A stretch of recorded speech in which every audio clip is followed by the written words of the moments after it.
तुला राशि के जातकों के लिए यह महीना मध्यम रहने की संभावना है। महीने की शुरुआत से लेकर अंत तक आपको अपने स्वास्थ्य से संबंधित मामलों पर ध्यान देने की जरूरत होगी, क्योंकि आपका स्वामी ग्रह शुक्र छठे भाव में राहु के साथ रहेगा, जिससे स्वास्थ्य समस्याएं और चिकित्सा खर्च बढ़ सकते हैं।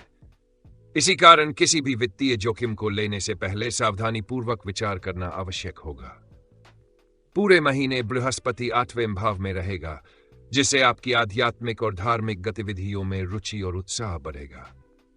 फरवरी 2022 के मासिक राशिफल के अनुसार शनि पूरे महीने 5वें भाव में रहेगा और आस्ती डाला फरवरी से यह अस्त हो जाएगा, जिससे शिक्षा में उतार चढ़ाव आ सकते हैं।